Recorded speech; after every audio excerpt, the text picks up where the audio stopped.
Ryan and I have Sniper Elite Operation Kraken on the table. This is an expansion to Sniper Elite from Rebellion Unplugged.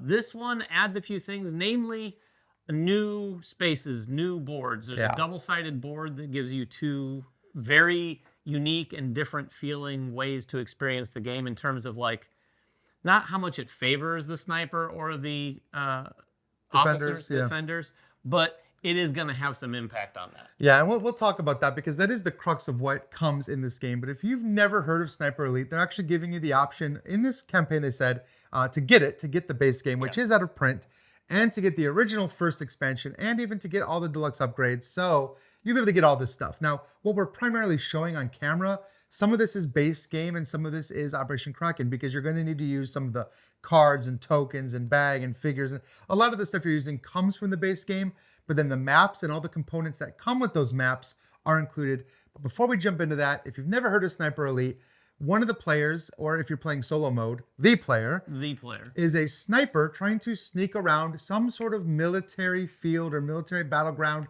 completing objectives in secret, taking out the German officers and trying to complete their objectives without getting caught. I mean, that sums up what you're doing in the game. Yeah, it is a hidden movement game. If you're not playing solo, it's one versus many. It could be one versus another player or up to 3 other players. But they're controlling these officers and fighters, units, these units out here. And you are the other player is the sniper. Those objectives Ryan was talking about are these cards that are going to be drawn at the beginning of the game. They're going to give you an idea of where you need to get and what you need to achieve, but also kind of point you in the direction of where you're going to end up starting as well. Yeah, like a lot of the hidden movement games that you've probably played before, like Fury of Dracula, Letters from Whitechapel, Spectre Ops, all of that. The movement of the sniper character, the hidden player, is all done in secret. In fact, they have their own board and a dry erase marker where they're kind of making their movements. And of course, there's a lot of rules that go in with movements. There's things on the map, and you can see kind of, even on this map we have set up here, which is the Norman Village, you've got buildings, you've got roads in this one, you've got little like doorways. And so there's all these things that you're doing to move through, trying to get to these numbered spaces to complete your objective. However, you've got to make your way through this path of all these defenders, and the players controlling the defenders are kind of like trying to close in a net and keep you like contained so that they can attack you and do damage to you. Yeah, I would say this hidden movement game, though, is a little bit more sort of free form than a lot of other games you'd expect in terms of like some of those other games will use coordinates in certain positions. Oh, yeah. This one feels a lot more organic to the map, and that's where I think the different maps come into play in terms of making the game feel differently. In the original game, the maps had a lot of structures on them, so there was a mix of open spaces and tighter spaces. This one has a couple maps, and Norman here is kind of a wider open space. So it's going to give, we think, the sniper a little bit more freedom and relaxation in terms of like avoiding being caught, whereas the other map, which we'll get to in a second, is a very different customer. Yeah, and like all the maps, they come with their own objectives. So we've got 2 stacks of objective cards here for the Norman Village and the other map we'll talk about. You'll notice a few things different on this map. Now, if you're like a really experienced Sniper Elite player, you'll notice there are 2 points of ingress in every color. Ooh, now that might not mean a lot to you, but it is cool because in the basic game, you're choosing your objectives and you're going to have the red, black, or the yellow. And whichever one of those objectives is not in your hand, that's where you're going to start. And in the base 2 maps, you're just starting in a single point. There's one point you're always starting there. So if the enemy kind of deduces that, well, you don't have a yellow objective, they know kind of where you started, and then they can maybe track your movements from there. But on this map, even if they know that you started in yellow, they don't know where you started. Yeah, the starting position is a little more vague than the original game. With that said, it's still going to be very tricky once the other players realize, oh, there's a black and a red objective in play. That's a while into the game. So retracing back to yellow in the first place is going to be a little tricky anyway. But on the other thing, now this is the thing that anybody might recognize. We've got these 2 armored cards and this new type of terrain, which is a road. This is brand new for the Norman Village expansion, and you're only going to use these cars with the expansion. But effectively, they're going to be patrolling these roads.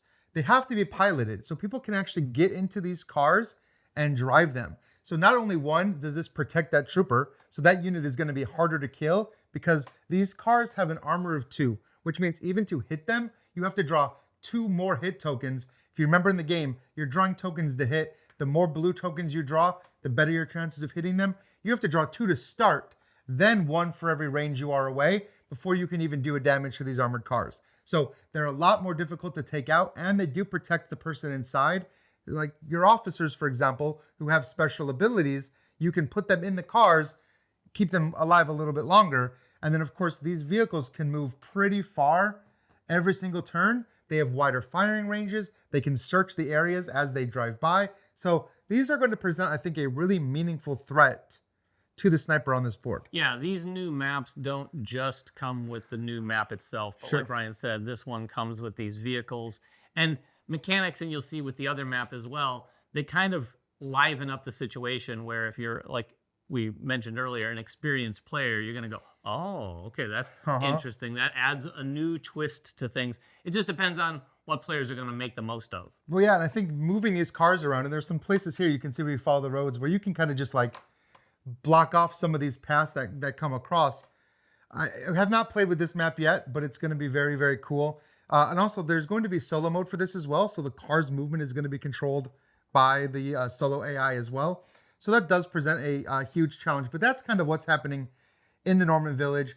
We mentioned the open spaces, and you can see just by looking at it, a lot of these buildings that are on here are actually like really small. So you're not going to be getting into a lot of like close quarters combat. However, the other map, let's use some movie magic here and take a look at that other map. This map, the Super Carrier, just features a ton of close quarters fighting. Yeah, and the first thing you're going to notice is these 3 ships. They're not 3 ships.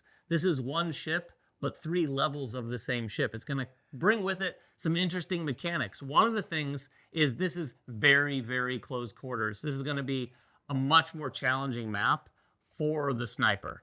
And it has a lot of doors. And the doors can be locked or opened, and the defenders can actually take the opportunity to open and lock said doors, making it much easier for the sniper. Well, not easier for the sniper, but easier for the sniper to get caught. Easier for them to make noise and get caught, because you're going to have to unlock these doors by shooting the locks off the doors. You don't have the keys. There's even some ways with equipment to blow holes in walls, which of course is going to give some information about where you're at. Yeah, this map comes with not only those lock tokens, but also 2 new pieces of equipment, the bolt cutters and the explosive entrance that can be used with this particular map, and you're going to need them. This map is not for the faint of heart when it comes to the sniper, and they say this is one of maybe the most tense maps because it is very tight quarters. You're not able to run out. You have to move up and down. There's a lot of verticality to this one. There are, these ladders, and like ladder A connects to ladder A. You can even like shoot up and down these ladders at people. You can shoot through some of these doors, down hallways. Like there is a lot that you have to think about. Now, these ladders or stairways can be used by anybody, but of course the sniper needs a cool way to get around.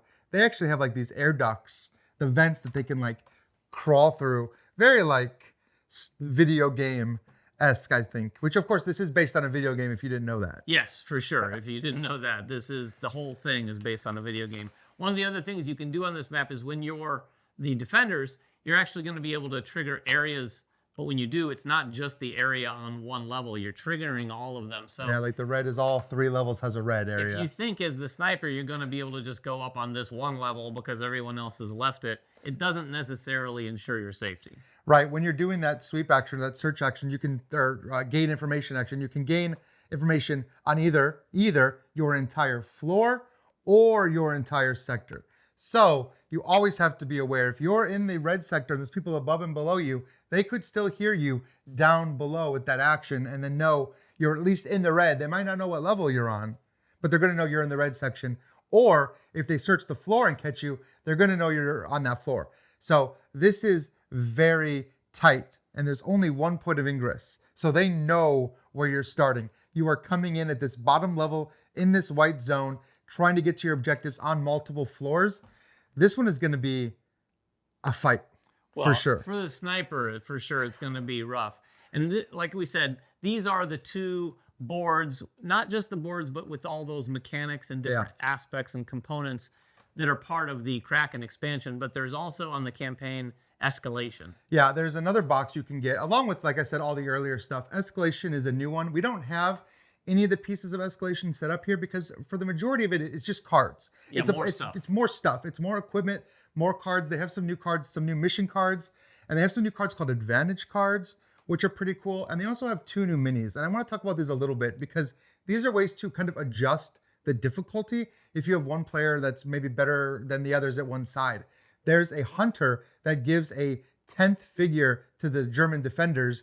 It's a hunter figure, and it can find the sniper easier. So if you're struggling against the sniper, it kind of does set that balance a little bit. And then on the other side, the sniper gets the good boy. This is a dog mini that they can use, and they can send that dog out to basically make noise and cause distractions and make the defenders think your places you're not. So these kind of like feel like balancing mechanics a little They bit. do, but I got to tell you, if I'm playing the sniper, I You're want always- the dog. And you can use both. You absolutely can, want you the know, you dog. can use both at the same time. So these are just kind of ways, and all these new cards are ways to kind of tailor your experience, and they can be used with all of the different maps, not just the 2 new maps. Yeah, I gotta say, as someone who's never played Sniper Elite, I am very intrigued in playing this. I love a hidden movement game. I don't like. I'm less of a fan of the ones that are far more involved and take a lot more time to play, like your Furies of Dracula. Oh, things sure. like That's that. a bit of a longer one. But some more recent ones, and even some classic ones. I used to play Clue, the Great Museum Caper. If you're a fan out there, you'll know what I'm talking about. This one has some similar vibes to that Just because I like think Clue. There's a lot of sniping in Clue, right? it's not like Clue, the main game, but Clue, the Great Museum Caper, is a hidden movement game where you're stealing art. And very similarly, the sniper sneaking around here, having to report their location every so often. There's actually an objective that is stealing art. So it's all coming, it's coming full Inspiration, circle. perhaps. Yeah, so all of this is coming. They're doing a campaign on GameFound to get all of this content. I am really excited to play the solo mode. I've played the solo mode for the base game. They haven't released the solo rules yet for this map, but they are coming. Yeah. I have a really good feeling I'm going to lose the solo on this map, like every single time. But I do love that. And if you're the kind of player that enjoys hidden movement or enjoys this style of game, I think this is one that's definitely worth checking out. Yeah, if you have any questions at all about it, please make them in the comments below or check out their campaign, of course. We'll get down in the comments and answer whatever we can. Until next time, though, make sure everyone has fun at the table, and we'll see you then.